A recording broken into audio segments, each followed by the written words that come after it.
Bienvenue dans French Baratin avec Sibylle, Raphaël et Cécile. Comme certains d'entre vous le savent, je suis professeure de français. En plus du podcast French Baratin et de mon école en ligne French for Good, je travaille à Strasbourg pour une mission passionnante.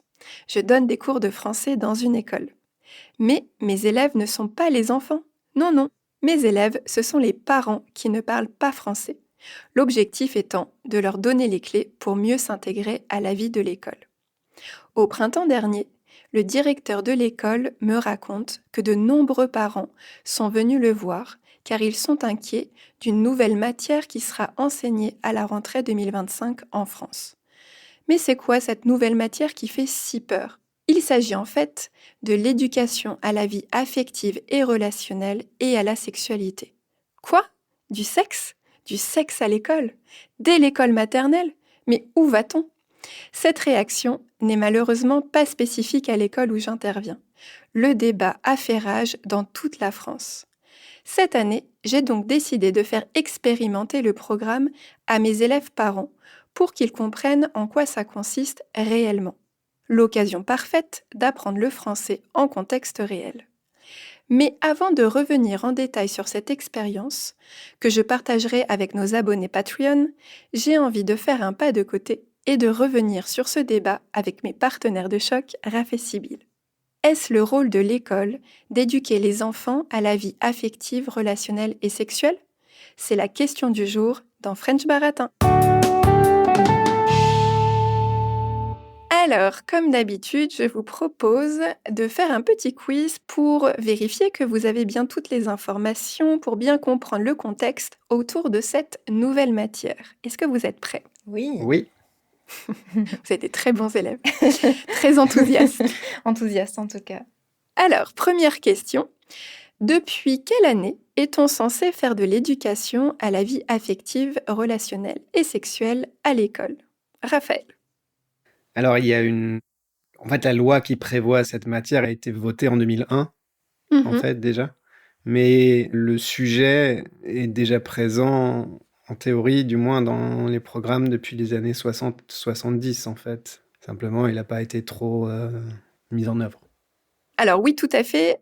C'est bien en 2001 que la loi est entrée en vigueur. C'est d'ailleurs la loi Aubry, de son petit nom, et apparemment c'était à partir du CP jusqu'à la terminale. Et effectivement, il y avait déjà eu quelque chose, et c'est en 1974 qu'il y a eu une circulaire qui s'appelait la circulaire Fontanet, qui prévoyait une éducation sur ces thématiques-là à partir du secondaire, et c'était venu dans le contexte post-mai 68. Voilà. Où on se demandait ce qu'on allait faire de toute cette nouvelle liberté sexuelle et qu'on voulait encadrer un petit peu ça. Encadrer un peu ces Exactement. jeunes un peu sauvages. Trop Trop d'enthousiasme. d'enthousiasme. Tout à fait. Alors, c'est un très bon début. Pour cette deuxième question, est-ce que vous savez combien de séances par an par élève étaient prévues depuis 2001, Sibylle ? Oui, on avait prévu de faire 3 séances par an pour chaque élève, enfin pour toutes les classes, mais c'est très loin de ce qui s'est réellement passé puisqu'il n'y a pas du tout eu ces 3 séances par an. Et est-ce que tu ou vous savez quel pourcentage de ces séances a effectivement eu lieu ? Non. Alors moi, ce que j'ai vu, c'est pas tout à fait le pourcentage de ces séances qui ont eu lieu en moyenne, mais plutôt le fait que, je crois, 16%, si je me trompe pas, d'élèves ont réellement reçu ces 3 séances par an au cours de leur scolarité. Et donc ça voudrait dire que 84% n'en ont pas bénéficié à cette fréquence-là. Mais je ne sais pas du coup en moyenne combien il y en a eu. En fait, c'est pas 15% des élèves ont eu toutes ces séances et 85% ont eu aucune de ces séances, c'est bien le nombre de séances. Ah oui, d'accord. C'est bien environ 15% des séances qui ont été faites. Du coup, si on considère que du CP à la terminale, il y a 12 classes, on peut considérer que chaque enfant a environ eu 5 séances au cours de sa scolarité, ce qui est bien loin de ce qu'il aurait dû avoir. D'accord. Alors, troisième question, pourquoi pensez-vous que ça n'a pas été appliqué ? Je dirais peut-être des questions d'organisation, d'horaire, quoi, enfin de disponibilité des enseignants pour faire ces matières, Ouais. qui en fait doit du coup être enseignées par des profs qui ont déjà un autre programme à remplir, qui du coup, un peu comme avec l'éducation civique, les horaires Qui d'éducation saute civique qu'on est censé faire en histoire et qui sautent quasiment tous les ans. systématiquement. Ouais, effectivement. Sibylle, des idées? Bah, oui, je sais même pas si on a dit clairement qui était responsable de donner cet enseignement. Donc, si personne ne se sent responsable, c'est tout à fait Mmh. logique que ça ne soit pas fait. Mmh. Il faut à l'inverse qu'une initiative soit prise au niveau de l'établissement pour que ce soit organisé. Et donc, si personne se sent responsable, ça n'a pas lieu. Mmh. Ouais. Bah, en fait, la responsabilité, c'est celle du chef d'établissement. D'accord. Malheureusement, c'est rarement une de ses priorités parce qu'il a, plein d'autres sujets et effectivement, la problématique des moyens humains, qui s'en occupe? Est-ce que ce sont des personnes extérieures à l'établissement? Mais du coup, ça a un coût. Est-ce que c'est les enseignants? Mais effectivement, potentiellement, ils vont vouloir faire cours de Mhm. leur matière sur leur temps de matière, donc c'est pas évident. Et en plus, comme la loi ne prévoyait pas de sanctions, bah, du coup, s'ils le faisaient pas, il y avait pas vraiment Ouais. de pression, pour le faire. Voilà. Et aussi, je pense peut-être qu'il n'y avait pas de programme assez précis pour Ah. savoir quoi faire. C'est ta question d'après? Non, Non. mais effectivement, on va en parler. Ok. Tout à fait. Mais du coup, oui, la question des programmes scolaires, on dit qu'il faut l'enseigner, mais on ne dit pas quoi et comment. Et comme c'est un sujet relativement délicat, où les enseignants souvent n'ont pas été formés au préalable, bah, ça peut créer beaucoup de peur. Parfait. 4e question. Pourquoi on en a reparlé l'an dernier? Bonne question. Je ne sais pas. Et bien justement, parce qu'on a enfin introduit un programme. Oui, et alors oui.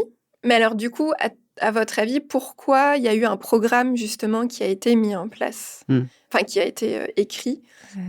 Oui, parce qu'il y a des associations qui ont demandé à ce que cette matière soit vraiment enseignée, je pense. Et donc, on a essayé de faire en sorte qu'elle puisse vraiment être enseignée. Oui, oui, puisque du coup, comme on l'a dit juste avant, la loi n'était pas appliquée. Or, ça restait une loi.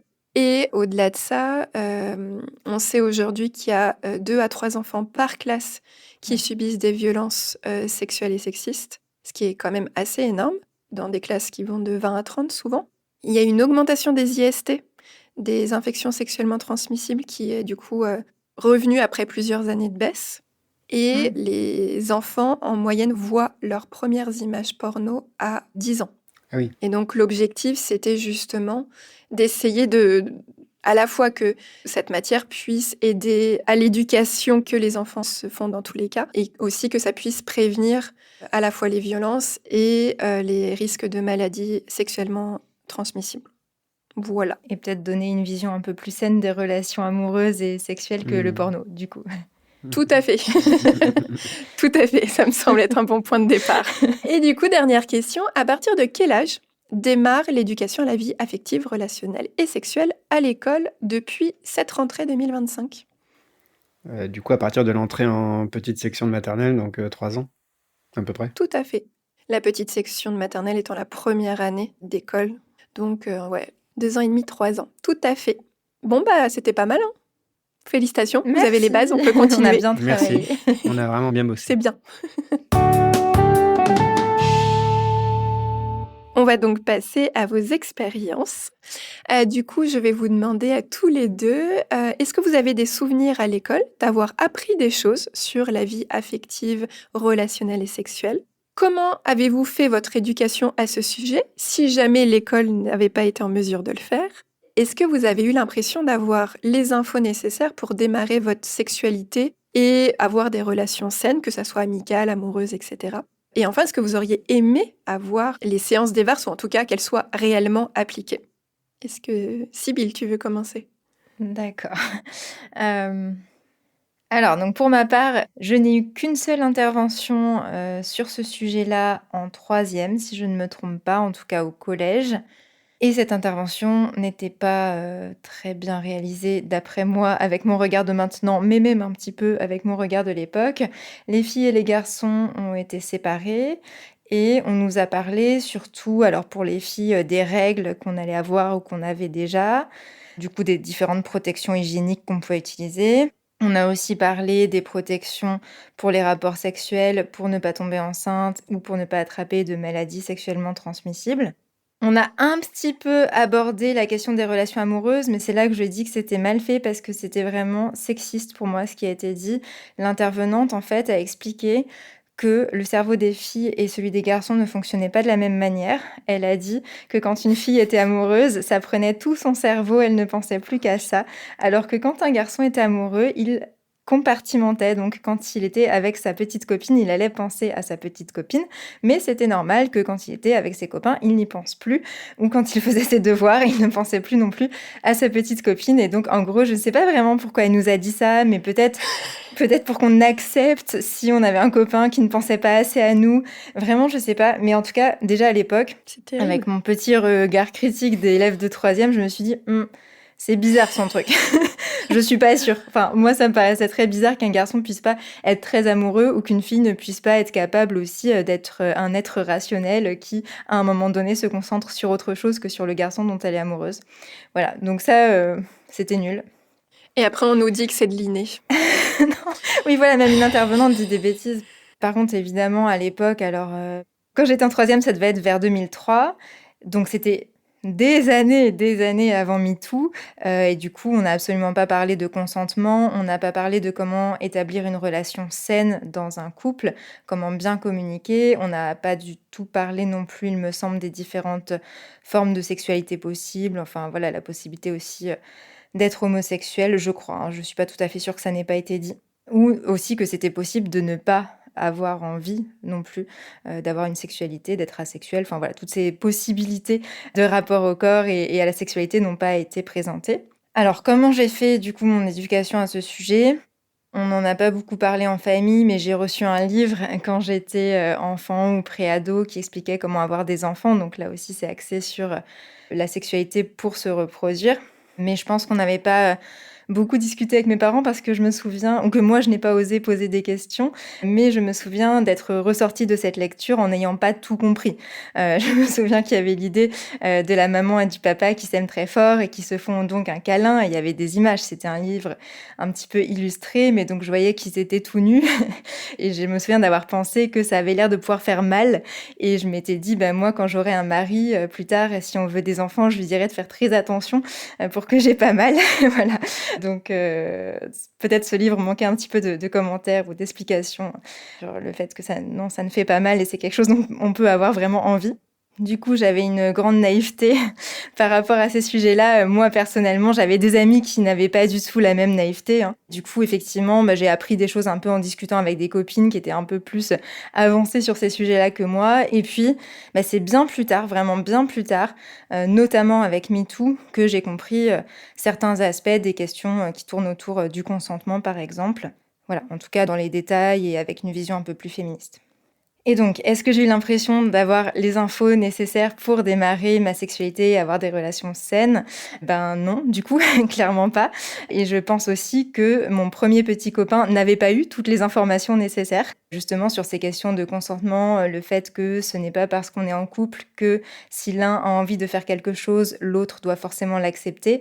Voilà, là, c'est des choses sur lesquelles ni l'un ni l'autre, mais peut-être lui encore plus, n'avait pas reçu une éducation qu'il aurait été bon qu'il reçoive.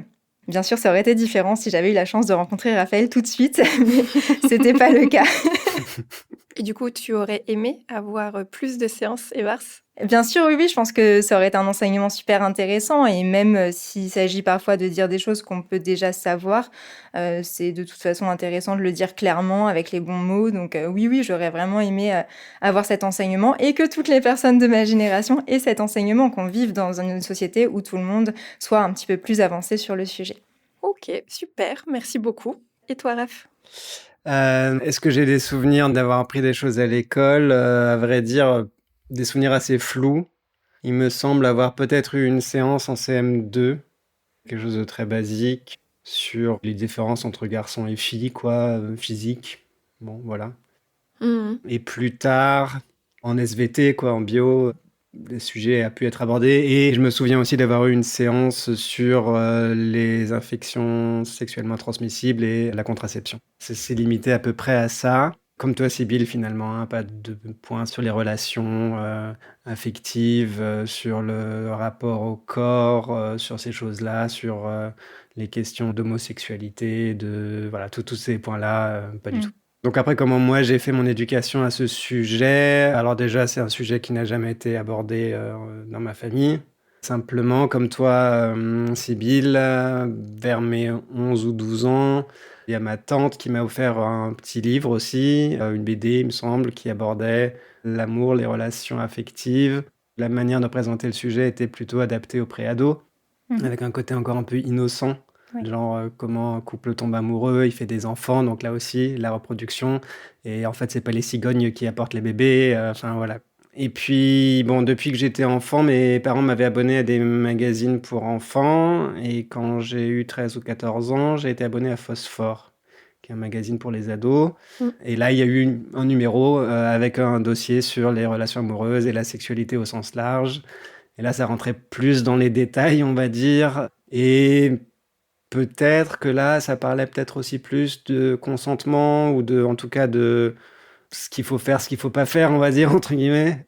Alors, est-ce que j'ai eu l'impression d'avoir les infos nécessaires? Je dirais plutôt que oui, en fait, principalement grâce à ce fameux numéro de Phosphore, qui était vraiment bien foutu. Et voilà, et après, tous les aspects de consentement, tout ça, pour moi, c'est des choses qui rejoignent les sujets de respect de l'autre, en fait, tout simplement, qui est beaucoup plus large, en fait, dans la société de manière générale. Enfin, voilà, moi, j'ai été élevé là-dedans, dans cette idée-là, que la liberté des uns s'arrête là où commence celle des autres. Et donc, à partir de là, tout cela paraît à peu près... Enfin, moi, m'a toujours paru assez évident.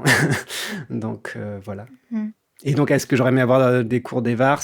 Moi, ça me paraît effectivement une très bonne chose, en fait, de commencer tôt avec un contenu adapté et de faire en sorte que ce soit un sujet abordé, une discussion qui ait lieu dès le plus jeune âge, finalement, pour que le sujet soit ouvert et un peu, entre guillemets, détabouisé. Parce que là, je repense aussi à une amie chez qui, ses parents étaient séparés, mais avec sa mère, le sujet n'était pas du tout tabou. Elles en parlaient, c'était complètement libre. Et elle avait un rapport beaucoup plus détendu, quoi, par rapport au sujet, on va dire. Alors que c'est vrai que quand on n'en parle pas dans la famille, quand on n'en parle quasiment pas à l'école, ça devient tout de suite un truc un petit peu fermé et secret, peut-être trop, quoi. Voilà. Super. Et toi, Cécile? Alors, moi, les souvenirs que j'ai, c'est très très flou. J'espère que je vais rien inventer, que j'ai pas brodé des souvenirs, mais j'ai cette image-là en tout cas. J'ai le souvenir d'avoir eu quelque chose au collège. Alors déjà, en SVT, on avait déjà tout ce qui était en lien avec la puberté et du coup le cycle menstruel, que sur le plan biologique, hein, pas sur l'impact dans notre vie, ça aurait été trop beau. Et tout ce qui est lié à la fécondation, et après à la grossesse, ça, on a eu ce qui était déjà quand même important. Après, je crois qu'on a eu une séance où on a découvert un peu les préservatifs, ce à quoi ça servait, et je crois qu'on nous a montré comment le mettre. Et du coup, on a expérimenté. C'est vrai que j'ai eu ça en SVT pour le Oui, coup. c'est En biologie, ça, on avait mis un semble, préservatif ouais. aussi sur un pénis de polystyrène, mais bon, sans contexte. Oui, c'est... Du coup, j'ai que ce souvenir-là, vraiment, on va dire, d'éducation à la sexualité. Et un dernier souvenir que j'ai, c'était au lycée, où en fait, toujours en bio, en SVT, on avait fait un TP sur être capable de détecter le virus du sida, quelque chose comme ça. C'était hyper intéressant. Mais voilà, il n'y avait pas de prévention, c'était, on va dire, la thématique de... Mais voilà, du coup, j'ai pas, à part le souvenir flou de mettre un préservatif, je n'ai pas eu des varces, vraiment, donc ce que je regrette profondément.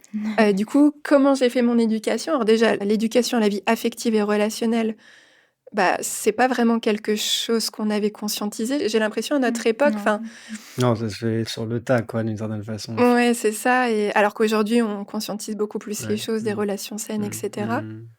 Sur la question de la puberté, ma mère m'a aidée, mes copines m'ont aidée aussi parce qu'elles étaient en avance par rapport à moi. Et après, les super livres très, très peu genrés, genre Le Dico des filles. Donc voilà. Après, ça restait une éducation, mais bon, très stéréotypée. Et sur la sexualité, en fait, il y avait un tel tabou que c'était Ouais. très, très compliqué d'en parler. Un tout petit peu avec les copines, en fonction de nos expériences respectives, mais c'était vraiment, en fait, je crois que la seule chose dont on parlait vraiment, c'est est-ce qu'on allait avoir mal pendant notre premier rapport Mmh. et est-ce qu'on allait saigner? Enfin, pour moi, c'était les 2 questions, c'était les seules, en fait. À part ça, il y avait peu de choses.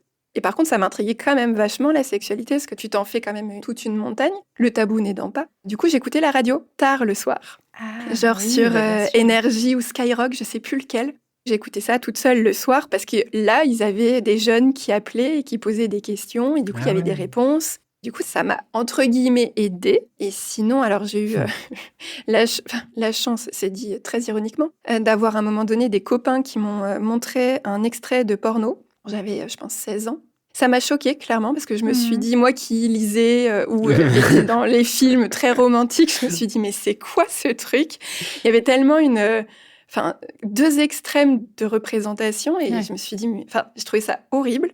Et par contre, j'ai eu la chance d'avoir un premier partenaire génial et du coup, bah, en fait, c'est avec lui aussi que j'ai appris. Et en fait, c'est vraiment sur le tard, avec un peu comme toi, Sybille, ouais, vraiment sur le tard que c'est là où j'ai commencé à lire, enfin, en fait, qu'il y ait des contenus pour qu'on puisse apprendre parce qu'il n'y en avait pas vraiment, je trouve, avant. Et du coup, sur la question de est-ce que j'ai eu l'impression d'avoir les infos nécessaires pour démarrer ma sexualité, avoir des relations saines, en fait, pour avoir une sexualité normée, je dirais oui. Mais sur le reste, non, en fait. Même si j'ai eu un super premier partenaire, en fait, on avait eu la même non-éducation ou les mêmes stéréotypes. Donc, en fait, voilà. Et après, heureusement, le noyau familial a fait que la notion de respect était quelque chose de très important chez moi. Et du coup, j'espère plutôt réussi à avoir des relations plutôt saines, mais pas tout le temps. Enfin, ça dépendait de plein de facteurs. Donc, c'est pas... Voilà. Et du coup, j'aurais adoré avoir Evars. Et je suis tellement envieuse, en fait, des enfants d'aujourd'hui qui vont avoir cette éducation et progressivement. Pas qu'arrivent en 4e avec un pénis, un faux pénis, où on va mettre une capote. Enfin, je trouve ça tellement lunaire. Mais en tout cas, voilà. Ce que tu viens de dire, enfin là, on se concentre beaucoup sur le sujet de la sexualité parce que c'est aussi ce qui est au cœur du débat, enfin du débat public, on va dire. Mais ce que tu viens de dire aussi par rapport aux relations affectives de manière générale, je trouve que ça, pour le coup, c'est quelque chose où nous, on a eu 0. Et pour le coup, ce que tu disais sur la conscientisation et tout, c'est vrai que c'est un coup de pouce qui peut être énorme, quoi, dans les premières relations qu'on a, parce que ça peut éviter de se fourvoyer magistralement, potentiellement, donc enfin, de faire des erreurs. Bah oui. Puis on sait à quel point l'enfant peut être impacté psychologiquement par les interactions qu'il va avoir Oui, enfant. complètement, oui. Du coup, plus il sera armé pour... Oui, puis ça sert toute la vie, hein. Encore des personnes à l'âge adulte qui ont des relations toxiques, Ah qui ne oui. se respectent pas. Oui. Oui, exactement, oui. Avant d'aller plus loin, un petit rappel.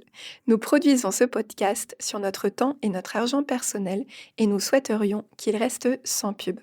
Vous pouvez nous soutenir pour le prix d'un café sur Patreon. Vous trouverez le lien dans la description. Merci beaucoup à celles et ceux qui le font déjà. Donc on a vu qu'on était tous les 3 d'accord sur le fait que le programme Evars était quelque chose d'extrêmement positif pour les jeunes générations. Pour autant, on va essayer de faire un débat sur cet épisode et du coup, je vous propose de vous dire les arguments des personnes qui sont contre ce programme d'éducation à la vie affective, relationnelle et sexuelle. Et on va essayer de voir comment on peut leur répondre et voir justement si ça nous pose aussi question peut-être. Est-ce que vous êtes prêts ? Oui. Yes. Alors, premier argument, on va apprendre aux enfants la sexualité dès la maternelle. Déjà, est-ce que c'est vrai ? Avant de voir si l'argument... Faux. Faux. Voilà. Déjà, avant de dire un argument, il faut vérifier les sources. Tout à fait. Pourquoi c'est faux ? Qu'est-ce qu'on fait en maternelle, en fait ? Sybille, tu veux... Alors oui, j'ai vu que dans le programme qui a été précisé, Oui. il est prévu par exemple, avant l'âge de 4 ans, d'apprendre à Mmh. nommer les parties de son corps. Et ça, Mmh. c'est vrai qu'il y a des parents que ça choque, qu'on puisse Mmh. apprendre à un petit enfant à dire que ce qu'il appelle son zizi est en fait un pénis et que ce qu'elle appelle sa zézette est en fait une vulve. Mais ces mots ne sont pas des gros mots, ne devraient pas être tabous et c'est justement en apprenant à les nommer qu'il pourra plus facilement mettre des mots sur d'éventuelles violences ou tout simplement sur ce qu'il a à dire sur ces parties de son corps sans tabou. Donc je vois pas le mal à nommer les parties du corps et ça n'a rien à voir avec la sexualité, c'est simplement connaître son corps. Je pense qu'on apprend aussi justement que son corps est son propre corps, Mmh. que notre corps ne devrait pas pouvoir être touché par une autre personne sans qu'on soit d'accord, voire qu'il ne peut pas du tout être touché par d'autres personnes pour les parties qu'on vient d'apprendre à nommer. Voilà, Mmh. donc il y a cette idée justement de respect de son propre corps et le respect de son intimité. Mmh. Et celui de l'autre, Et du coup. celui de l'autre. Voilà. Et Hmm. j'ai trouvé ça trop mignon. J'ai lu un petit peu des éléments du programme EVARS. Mmh. Et par exemple, les enfants font des petits ateliers où ils vont se demander est-ce que je peux te prendre la main? Et donc l'autre enfant répond oui ou non. Est-ce que je peux m'asseoir à côté de toi? Oui ou non. Du coup, ils disent oui, tu peux me prendre la main. Oui, il y a aussi cette notion d'apprendre à dire non. Mmh. Ouais. Ça, c'est quelque chose qui est difficile à faire, souvent, de dire non. Ouais. Et apprendre ça dès la maternelle, c'est pas une mauvaise idée. Ouais. Ça montre aussi que c'est pas parce qu'on dit non qu'on est méchant. Ouais. Hmm. Peut-être encore plus chez les petites filles à qui on a appris à faire plaisir, Hmm. etc. Et à être sage, enfin, montrer que on a le droit de dire non, que c'est ok, etc. Je trouve ça tellement génial. Ouais, c'est super important. Oui, c'est marrant parce que je trouve hyper intéressant le fait que là, enfin, vous êtes des filles, moi je suis un garçon, on n'a pas eu Mm. les mêmes messages Non, ouais. et les mêmes informations. Mm. Et j'ai l'impression qu'il y a des sujets où les filles sont nettement désavantagées. Bah oui. Oui, enfin, Ouais. dans les informations que vous recevez. Hmm. Parce qu'il y a des sujets qui, en partie, se posent même pas pour nous. Ce que tu viens de dire par rapport au fait que les filles sont plus élevées pour qu'elles soient sages, etc. Les garçons, peut-être un peu moins. Et donc, cette histoire de oui et de non, voilà, un garçon, il va même plus potentiellement pas se poser la question, du coup. Mm. Tu veux dire que toi, t'aurais pas eu de mal à dire non? Oui, voilà, les garçons ont peut-être moins de mal à dire non. Mm. Si on veut te faire un bisou et que tu veux pas, tu pourrais dire non Bah oui, peut-être, oui. en ayant 3 ans. Ouais. Ouais, peut-être, oui. Mm. Peut-être. Oui. Oui, bah, j'ai écouté un super podcast dans lequel il y avait un reportage sur une classe de CE1, donc là ils ont 7-8 ans, où la maîtresse faisait justement de l'éducation à la vie affective et sexuelle. Et donc ce podcast s'appelle C'est quoi l'amour maîtresse? Et la maîtresse justement s'appelle Lolita Rivet. Et c'était trop mignon là aussi parce qu'on entendait un petit peu les enfants qui réagissaient dans des séances où on parlait justement de nommer son corps et aussi du respect de l'intimité. Mais il y avait effectivement des témoignages comme ça, des petites filles qui disaient mais si je... Enfin, ou même un petit garçon d'ailleurs aussi qui disait ben moi justement ma grand-mère ou mon grand-père me fait beaucoup de bisous et j'aime pas trop, je me sens pas bien mais j'ose pas le dire parce que après il sera pas content si je lui dis que je veux pas de bisous. Hmm. Ben voilà, et ça, c'est marrant parce que c'est vraiment une situation Ouais. où effectivement des parents peuvent ne pas comprendre, dire bah non, on a toujours fait des bisous dans la famille, donc t'arrives, tu fais un bisou, c'est tout. Mais en fait, c'est. Ouais, là, Ouais. moi, je pensais plus dans une relation entre enfants, Ah pas oui. forcément évidemment avec Mm. l'ascendant et la relation d'autorité qu'il y a avec un parent ou Ouais. un grand-parent. Là, c'est encore différent, même un petit garçon Ouais. n'osera pas Oui, dire non. effectivement. Ouais. Mais les deux cas de figure, au final, sont intéressants. Ouais. Oui. C'est clair. Puis dans les programmes, on va aussi parler d'égalité filles-garçons. Je crois que c'est, Mhm. je sais plus en quelle année en maternelle, mais l'objectif, c'est de voir que les filles et les garçons peuvent faire les mêmes métiers.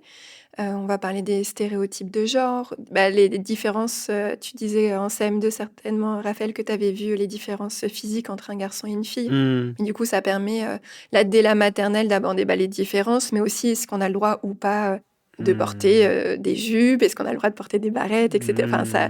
Et en fait, en maternelle, on parle pas de sexualité. Et en élémentaire, on va parler du changement du corps, parce que il y a des filles qui vont être en puberté aussi précoce, donc c'est important qu'elles le sachent avant que ça arrive et pas après que ça arrive. Parce que quand on apprenait la puberté au collège, alors qu'il y avait un certain nombre de filles qui avaient déjà leurs règles, tu dis, bon, c'est bien, mais c'est un peu tard, quoi.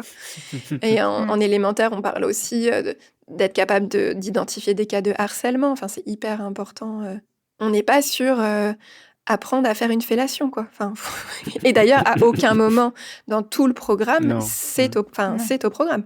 Donc, il y a eu vraiment une désinformation de la part des personnes qui étaient contre cette matière-là. Ils ont voulu vraiment générer cette peur auprès des autres parents, comme si on allait pervertir leurs enfants, quoi. Ah oui, j'ai vu des arguments totalement inverses de la réalité. Dans ce même podcast, il y a une maman d'élève qui est dans un collectif de parents contre cet enseignement qui a témoigné. Et elle pensait qu'en fait, on apprenait aux enfants qu'ils avaient un droit à la sexualité. Donc c'est bizarre, ça ne veut pas dire grand-chose.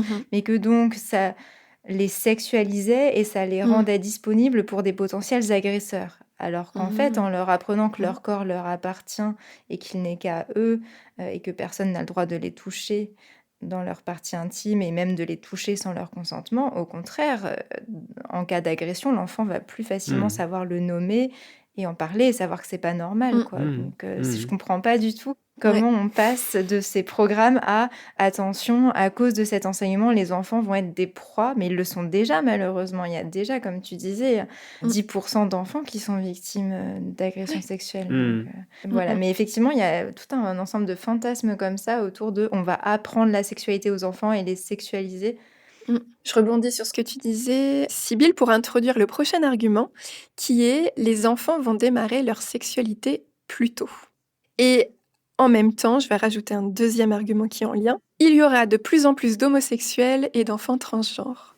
Alors, qu'est-ce que vous pouvez répondre à ça? Qu'est-ce que vous en pensez? Peut-être que vous pensez que les enfants vont avoir une sexualité précoce parce que du coup, on leur aura donné envie de tester plus vite. Ils se posent des questions tout seuls, en fait. Donc, du coup, ils sont grands. Ils sont grands, d'une certaine façon, oui, voilà. Ils se posent des questions et ils les posent peut-être. Et donc, du coup, autant y répondre, quoi. Et c'est pas le fait d'apporter des réponses qui va faire qu'ils vont se poser des questions. C'est généralement l'inverse qui se produit. Donc, voilà. Oui, puis il n'y a pas de raison qu'apprendre un peu plus comment ça se passe et quelles sont les parties de notre corps, etc., donne envie de commencer plus tôt. Oui, et puis le programme et l'approche qui est proposée est aussi de ne pas aller plus loin que les questions posées. Donc, si un enfant pose une question, on va répondre à cette question, mais on va pas rajouter des informations qui iraient trop loin, entre guillemets trop loin, ou qui sont des informations dont il n'a pas besoin à son âge. On dit effectivement de partir du quotidien des enfants et de leurs questions et de ne pas aller plus loin. Par contre, les programmes qui sont proposés avec des exemples de séances, ça a été fait pour que ça soit adapté à chaque âge. Donc il y a vraiment cette volonté de rester approprié. Oui, donc à la fois, on a des séances dans lesquelles on aborde les questions adaptées à l'âge, et quand les questions viennent dans le quotidien, on ne répond qu'à la question et on va plus loin. Donc, ouais. Et est-ce que vous pensez que, du coup, il y aura de plus en plus d'homosexuels et d'enfants transgenres? Moi, je pense qu'il y a 2 problèmes avec cet argument. D'abord, c'est quand même, si c'est une peur, ça veut dire que ce serait moins bien d'être homosexuel que d'être hétérosexuel. Donc, c'est pas très cool pour les personnes homosexuelles. C'est le moins qu'on puisse dire. C'est même homophobe. Et puis, transgenre, pareil. Mais a priori, ce que montrent plein d'études, c'est qu'il y a une permanence statistique du pourcentage de la population qui est homosexuelle à travers les époques, même les époques où c'était le plus réprimé, quant au sentiment de ne pas être bien dans son corps en tant que petite fille ou petit garçon. C'est aussi quelque chose qui a déjà été rapporté il y a des décennies, même des siècles. Il y a des cas aussi de personnes transgenres dans l'histoire, à des époques où bien évidemment ça n'était pas un sujet, quelque chose qu'on puisse accepter. Donc le fait d'en parler devrait permettre aux personnes concernées de s'exprimer dans un cadre plus sain, où elles seront mieux écoutées.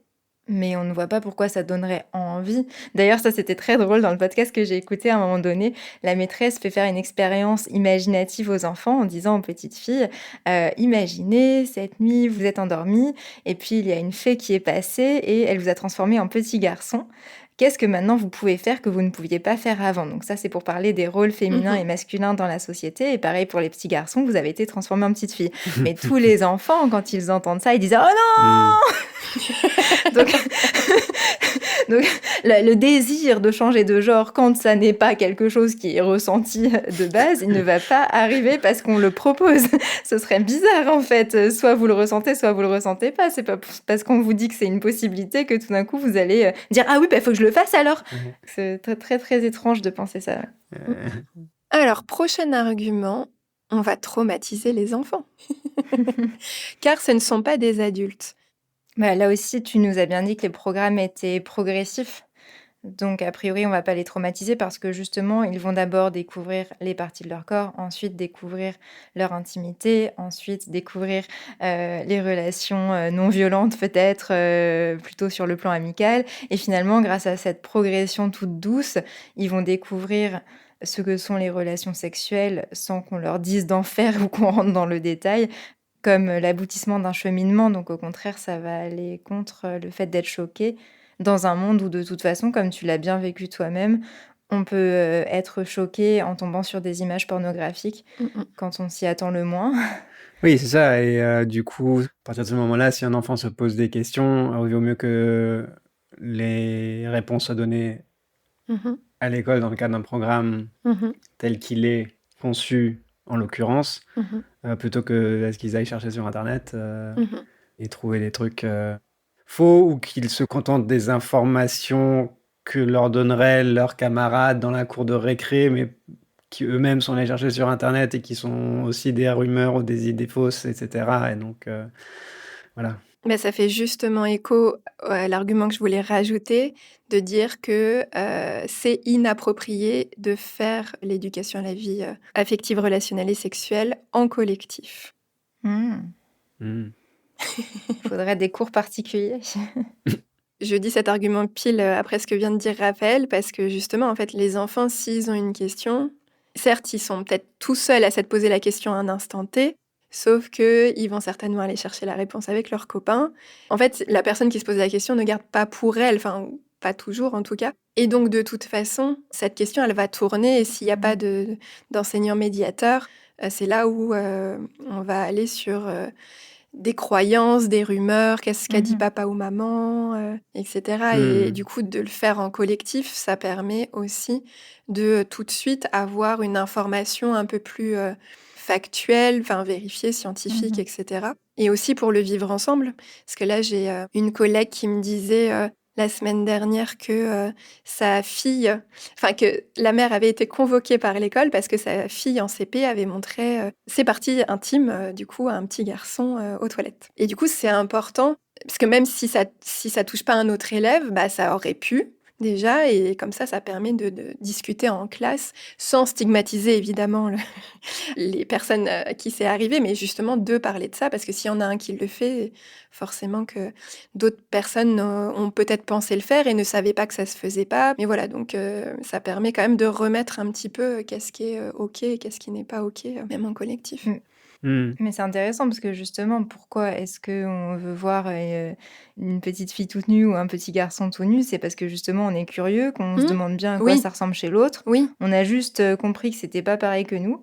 Et donc, si l'école te dit pas à quoi ça ressemble chez le petit garçon et comment nommer cette partie de son corps à lui et réciproquement à quoi ressemble le corps de la petite fille, c'est normal qu'il y ait une interrogation, une curiosité. Enfin, c'est drôle parce que cette anecdote, elle revient souvent. Moi aussi, je me souviens qu'il y avait des petits garçons qui voulaient nous voir toutes nues quand on était en primaire et que ça s'était pas fait parce que justement, la question, c'était pas est-ce qu'on peut le faire ou pas, c'était est-ce qu'on le fait dans les toilettes des filles ou dans les toilettes des garçons. Et là, on n'était pas d'accord. Les filles voulaient pas aller dans les toilettes des garçons et les garçons voulaient pas aller dans les toilettes des filles. Donc, on n'a rien vu. Mais on voyait pas le problème, je pense. Ça marche pas ce truc. Non, et puis j'étais en train de me demander si le jeu un peu débile des garçons qui veulent regarder sous les jupes des filles, ça vient pas un petit peu de là aussi. Oui. C'est en soi, c'est une curiosité qui en soi, qui de base est pas malsaine. Simplement, la mise en œuvre est peut-être un peu ratée, quoi. En plus, plus on met un tabou, plus on a envie de savoir. Voilà, c'est ça. Bah oui. Exactement. Alors que si on montre sur des schémas, et qu'après on dit que par contre c'est intime et que du coup on va pas aller voir chez les uns et chez les autres, que ça soit dans les toilettes des filles ou des garçons, du coup ça... Oui, parce que en fait, un des gros cliché sur cette éducation à la sexualité, c'est qu'on apprendrait aux enfants en maternelle à se masturber. Or, justement, ce qu'on va plutôt leur apprendre, c'est que s'ils le font, parce que c'est quelque chose en fait qu'ils vont faire par curiosité et on sait que ça existe, la masturbation infantile, eh bien, ils doivent le faire à l'écart des autres. Et c'est quelque chose d'intime. Donc, au contraire, on va leur apprendre à ne pas montrer leur partie intime à tout le monde et à ne pas faire certains gestes en public. Mm. Et pas du tout leur apprendre à les faire plus. Mais pas non plus leur dire que ce serait gênant parce qu'ils ont bien le droit de faire ce qu'ils veulent s'ils sont tout seuls dans leur coin. Tout à fait. Avant-dernier argument. C'est un sujet à aborder en famille, exclusivement. Alors là, en soi, c'est un sujet qu'il faut potentiellement aussi aborder en famille, mais comme on disait tout à l'heure, avec 2 à 3 enfants par classe victimes de violences sexuelles ou sexistes, dont 95% dans la famille justement, voilà, il est du coup d'autant plus important aussi que le sujet soit abordé à l'école pour peut-être permettre une prise de conscience ou un peu un minimum d'information qui pourrait peut-être amener un enfant à parler. Oui, les familles ne sont pas toutes ce cocon idéal qu'on aimerait Non. qu'elles soient. Donc, il y a des familles qui ne peuvent pas en parler parce que ce sont des familles d'agresseurs, comme tu dis. Et aussi pour les familles beaucoup plus saines, mais qui, et c'est bien normal, ne sont pas à l'aise avec ce sujet puisque les parents eux-mêmes n'ont pas reçu ce programme d'éducation à la sexualité. Eh bien, l'école, je pense, peut donner un cadre pour aider les parents à en parler parce que l'enfant revient de l'école en disant « j'ai appris que j'avais une vulve aujourd'hui » et la maman va dire « bah oui, c'est vrai » et ça va du coup donner des mots pour en parler si besoin. Si les parents adhèrent à cette démarche éducative, ça va probablement les aider à en parler avec leur enfant, j'imagine.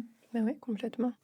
D'ailleurs, en fait, je regardais un podcast vidéo avec une intervention d'une personne qui s'appelle Aurélie Gourmelon, qui a écrit un livre aborder l'éducation sexuelle à l'école. Et la plupart des parents sont contents qu'il y ait cette nouvelle matière. En fait, c'est ce qu'il disait, c'est que ceux qui sont contre font beaucoup de bruit, mais ils sont pas si nombreux que ça au final.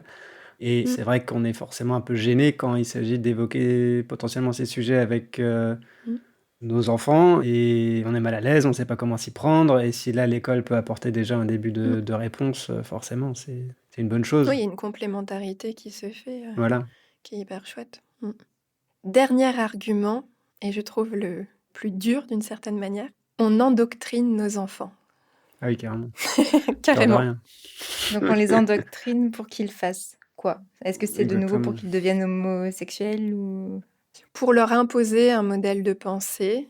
Tout dépend ce qu'on appelle l'endoctrinement. Si on considère que le respect, l'égalité homme-femme, ce sont des idées un peu bizarres que l'on peut enseigner alors qu'on voudrait absolument y échapper, oui, c'est de l'endoctrinement parce qu'on risque de sortir de ces cours un peu plus respectueux les uns des autres. C'est quand même un peu pénible. Non, mais c'est une réponse parfaite parce que quand j'ai entendu cet argument-là, je me suis dit, mais mince, comment on répond à ça tellement c'est pas ça. Oui.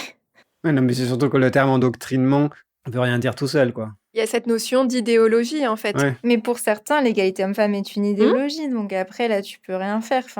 Oui, mais ce que tu viens de dire, puis ça rejoint ce que moi je disais dans mon expérience, le cœur du sujet, c'est le respect. Et le respect, ça relève pas de l'endoctrinement.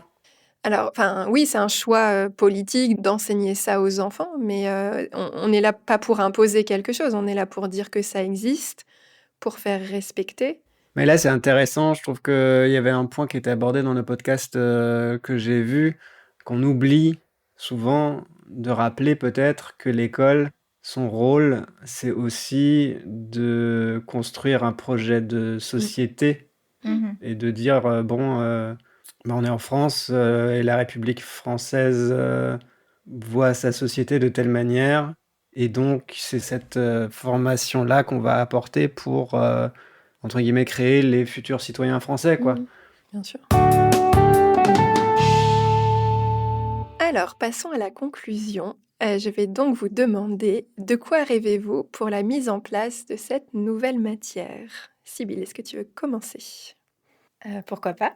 Alors, je souhaite que les intervenants, que ce soit des enseignants ou des intervenants extérieurs, puissent disposer d'une vraie formation avec, des ressources disponibles pour les aider gratuitement et je dis ça notamment en lien avec mon autre rêve, parce que mon autre rêve, c'est qu'on ait les mêmes résultats qu'en Suède, parce que j'ai lu qu'en Suède, l'éducation sexuelle existait depuis les années 50 et alors évidemment, la relation de cause-conséquence, elle est pas direct, mais c'est quand même une des sociétés où il y a le moins de grossesses adolescentes, le moins d'infections sexuellement transmissibles et le moins d'agressions sexuelles. Voilà, donc on peut penser qu'il y a un petit lien entre cette éducation et ces bons résultats, mais en Suède justement, ce qui a manqué quand même pendant longtemps, c'est une formation des enseignants, parce qu'ils se sont rendus compte en 2010 que seulement 6% de leurs enseignants avaient été formés, donc quasiment rien, et ils ont rendu une formation obligatoire seulement en 2022, donc ce serait bien que nous, on en prenne de la graine et que dès maintenant, on propose une formation. Et enfin, troisième rêve, si je peux me permettre, c'est qu'il y ait beaucoup plus d'initiatives comme celle de Cécile, parce que je trouve ça génial que Cécile en parle aux parents et présente le programme d'éducation à la vie affective, relationnelle et à la sexualité aussi aux parents qui pourraient en avoir peur et probablement que grâce à ce qu'elle va faire et qu'elle vous racontera dans Patreon, ça va beaucoup aider à la mise en place sereine de cet enseignement. Bravo Cécile. C'est gentil, merci. Et toi Raphaël, de quoi tu rêves? En fait, tout ce que tu viens de dire, je vais tricher un petit peu, mais je reviendrai aussi sur effectivement la question de la formation des profs. C'est un peu le point de départ parce que c'est difficile quand on regarde un programme comme ça, même s'il y a quelques exemples, de s'imaginer une mise en œuvre de ce programme et voilà, et que les profs soient pas laissés à eux-mêmes dans la mise en œuvre de la matière et que oui, et que des outils leur soient fournis. Moi, je trouve le livre publié par cette dame Aurélie Gourmelon une très bonne idée parce qu'elle expliquait que dans sa première partie, elle abordait le sujet de manière un peu générale et qu'après, elle donnait plein d'idées de séances. Oui, parce qu'au-delà des séances, dans sa première partie, elle parle du coup de l'importance de la posture et de savoir comment Oui, tout à fait, ouais. aborder le sujet pour justement ne pas trop en dire. Parce qu'en tant qu'enseignant, Ouais. naturellement, on a un petit peu envie de trop en Oui, dire. tout à fait, ouais, c'est ça. Ouais. Intéressant. Et toi, Cécile? Alors, moi, je rêve que ça ne soit pas que 3 séances par an et par élève. Oui. Ah oui, carrément. Parce qu'en fait, on s'en fait tout un foin, mais c'est que 3 séances par an. Enfin, c'est quand même pas foufou. Ouais. Alors que les relations affectives, c'est quand même quelque chose de quotidien. La sexualité, elle va venir petit à petit, mais du coup, je rêve que ça soit au moins une fois par semaine. Mais pour les détracteurs qui vont dire que y a plein d'autres sujets prioritaires comme apprendre à lire, écrire et compter, on peut tout à fait utiliser comme point de départ les VARS, mais faire des maths, faire de l'histoire, faire du français, etc. sur ce sujet-là. Parce que je pense que c'est absolument primordial d'avoir des enfants qui soient éduqués, qui soient respectueux sur ces sujets-là. Donc voilà, ça c'est mon premier rêve. Et mon deuxième rêve, c'est parce que je peux comprendre que les parents aient peur. C'est pas simple, surtout quand on, par notre culture et notre religion, enfin il y a plusieurs choses qui viennent rentrer en compte. Je trouve que ça serait hyper important qu'il y ait une version des programmes à destination aussi des parents pour que ça soit un tout petit peu moins jargonneux, un peu plus clair et pour aussi couper l'herbe sous le pied des anti-EVARS qui vont en fait faire une interprétation des programmes parce que voilà, les parents ne prennent pas forcément le temps de tout lire parce que c'est extrêmement long. Mais voilà, peut-être de réfléchir à comment vulgariser ces programmes, que ça soit accessible à tous les parents. Voilà. Super idée. C'est fini pour aujourd'hui. On espère que cet épisode vous a plu, qu'il vous aura permis de mieux comprendre les détails du programme EVARS, des problématiques qu'il soulève, mais aussi si vous avez des enfants autour de vous qui vous aura donné envie d'en parler avec eux. Parce que même si vous n'êtes pas enseignant, c'est aussi votre rôle d'en parler, c'est un travail d'équipe. En tout cas, de notre côté, on se retrouve sur Patreon pour une transcription complète et de nombreux bonus, ou, comme l'a rappelé Sybille, je raconterai ce retour d'expérience avec les parents d'élèves à qui je fais expérimenter ce programme et bien d'autres choses. Et si vous aimez French Baratin, parlez-en à vos amis qui apprennent le français et donnez votre avis sur votre appli de podcast. Merci beaucoup pour votre soutien et à bientôt dans French Baratin. À bientôt.